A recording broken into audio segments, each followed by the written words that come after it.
Okay folks, welcome to another fantastic episode of 4 visa questions in 5 minutes. Okay, let's get straight into it.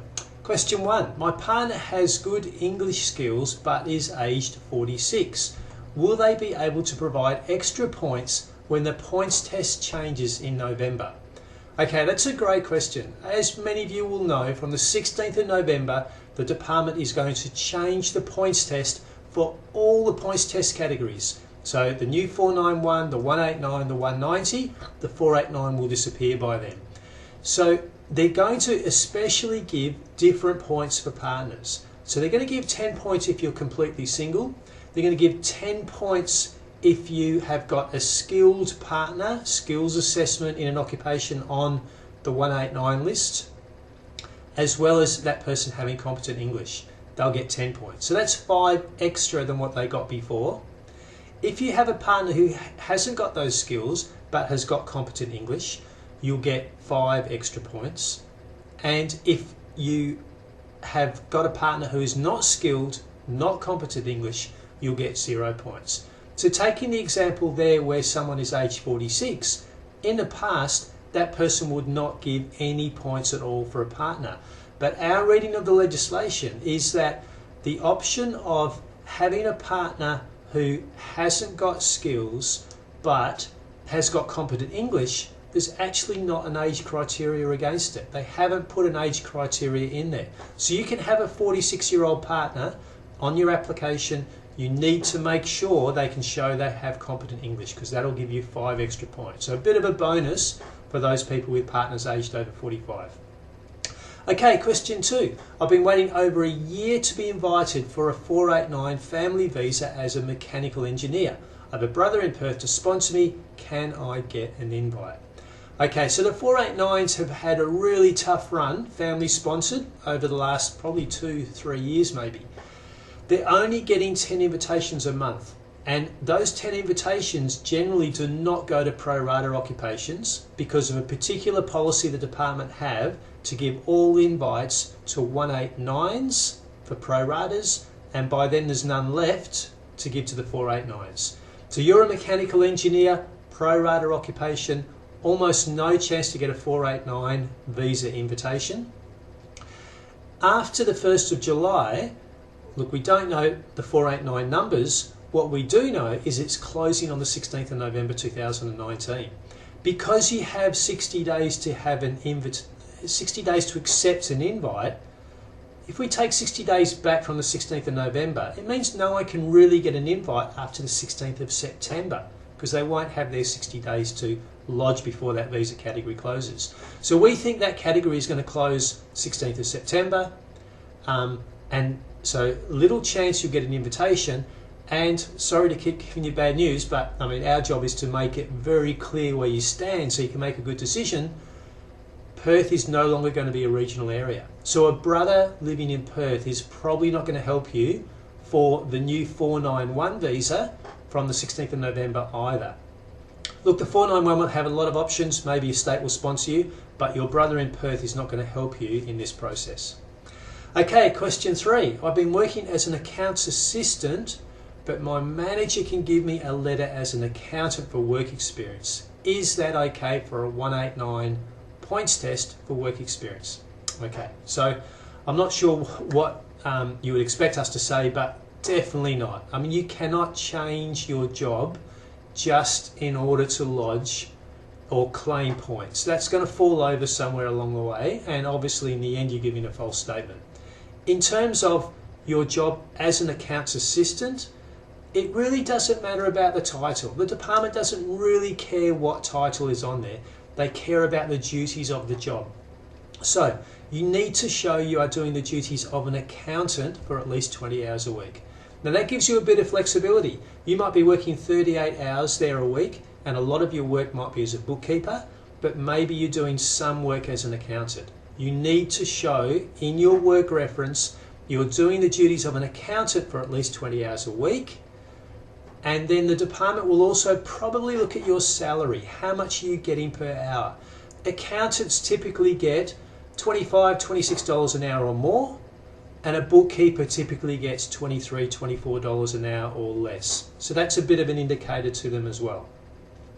Okay, question 4. What will happen to the invite mark for the 189 visa from the 16th of November when the points test changes? Will it all go up by 10 points? That's a terrific question, and that's what we're trying to work out at the moment as well. As I mentioned earlier on, partners are all going to give extra points for a lot of EOIs. And also there's a few extra points for people who are doing education in specialist areas, but let's put them aside for a second. It's the partner points that's going to change the invitation mark. Now, our research so far has indicated that 30% of all the EOIs in the system are from single people. They're all going to get 10 points. About 10% of the applications have got a partner on who's got a skills assessment in an occupation on the relevant occupation list. So those people who already get 5 points are going to get 10 points instead, because their English is going to be good as well. So that 10%, they're going to get 5 points extra as well. About 10% of applicants in the EOI system at the moment have got a partner with competent English. Now we think that more partners will have competent English than that. It's just that they've never had to prove that level to claim points so far. So it won't just be 10% of people who will get 5 points for having a partner with competent English. We think more likely 25-30% will have that improved English mark to gain 5 points. And all the rest will gain 0 points. So in summary, you've got 30% gaining 10 points, you've got around 30, maybe 40% gaining 5 points, and you've got 30% gaining 0. So on average over that, on average, people are gaining 5 points over the whole spectrum of the EOIs. So on that basis, we think the pass mark may go up 10 points, or sorry, the invite mark might go up 10 points, but more likely it's going to go up 5 points for an invitation in all the pro rata occupations. There's a little bit of other information we need from the department. We need to know what's going to happen to the EOI effective date on the 16th of November, because a lot of people are going to get extra points. When you get extra points, you get a new effect date. That's all going to be the 16th of November for almost everyone who gains extra points. So what happens if you're waiting 10 months already, or 3 months already? Do those people become equal because they all got those extra points on the 16th of November? So we need to find that out. We've done an FOI to the Immigration Department, and they've come back and said there's been basically no decision, no documentation, nothing written at all about that yet. So we expect they haven't worked it out themselves. But when they do, we'll put that into our calculations and we'll chuck it up for you. Okay, a bonus question. Question 5. Will the department accept work experience undertaken as part of a PhD for work experience points? Now, that's what happened was in December last year, VetAssess changed the way they took account of PhD work. In the past, if you did work during a PhD, even if you didn't get paid for it, VetAssess would say, hey, you're a highly skilled person, we'll recognise that work for a skills assessment and we'll recognise it for work experience. Then Immigration said, no, you can't do that. That doesn't make sense. Just because you're a highly, it's a high educational achievement you're going through, it doesn't mean the work you were doing in that PhD was in the occupation as a professional person. Were you being paid for it? Normally not. So they said you've got to stop doing that, VetAssess. So from December last year, VetAssess stopped automatically accepting that work as being skilled. You can still claim the points if you really can prove it was doing the work of the occupation and that you're being paid at the skill level. But most PhD work didn't meet that definition.